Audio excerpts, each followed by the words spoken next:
নানা টোটকাতেও ঘুরে দাঁড়াতে পারছে না দেশের অর্থনীতি। গেল রোববার বাংলাদেশ ব্যাংক প্রকাশিত এলসি খোলার পরিসংখ্যানে মিলছে এমন তথ্য।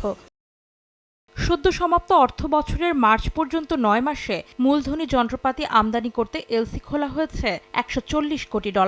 আগের অর্থবছরের একই সময়ের তুলনায় যা ৩.০৭% কম, আর এলসি নিষ্পত্তি কমেছে ১০%-এর বেশি।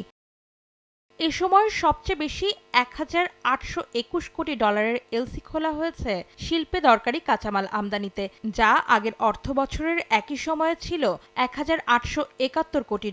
শুধু এলসি খোলায় কমেনি, ২.৫%-এর বেশি কমেছে নিষ্পত্তিও।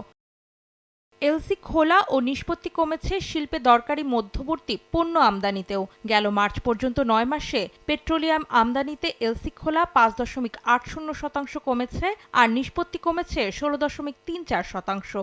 তাই আজ শুধু আমি নই, সবাই জানে সাদার আরেক নাম ফার্স্ট ওয়াশ ডিটারজেন্ট পাউডার। সবচেয়ে বেশি শঙ্কার কারণ হয়ে দাঁড়িয়েছে ব্যাক টু ব্যাক এলসি কমার তথ্য। বছর ব্যবধানে ব্যাক টু ব্যাক এলসি নিষ্পত্তি কমেছে ৭.৯৩%। রফতানি ক্রয়াদেশের বিপরীতে খোলার পরিমাণ কমেছে আরও বেশি। বেসরকারি খাতে চলতি ঋণের প্রবাহ প্রায় বহু দশকের মধ্যে সর্বনিম্ন পর্যায়ে অলরেডি নেমে এসছে। এটার মানে হচ্ছে যে আসলে প্রাইভেট সেক্টরের পক্ষে যে জরুরি যে র ম্যাটেরিয়াল গুলো কিংবা আপনার ক্যাপিটাল মেশিনারি বলি কিংবা ইন্টারমিডিয়েট গুডস অথবা ইন্ডাস্ট্রিয়াল র ম্যাটেরিয়ালস বলি, সবকিছুই আসলে ইম্পোর্ট করার ক্যাপাসিটি কমে গেছে। এবং এই কমে যাওয়ার কারণে আমরা কিন্তু ইকোনমিতে যে ধরনের স্ট্রাকচারাল চ্যালেঞ্জ যেটা নতুন করে এমার্জ করেছে, সেটা থেকে এখনো বেরিয়ে আসতে পারিনি।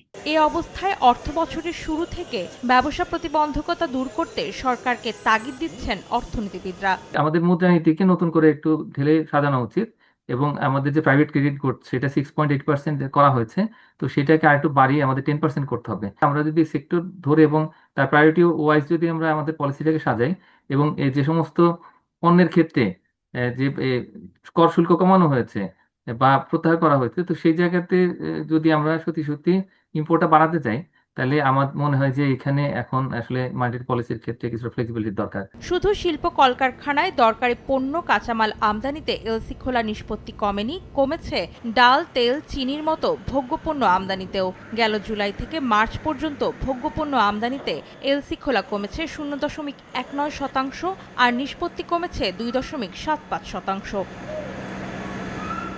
অন্তরা সেন, সময় সংবাদ, ঢাকা।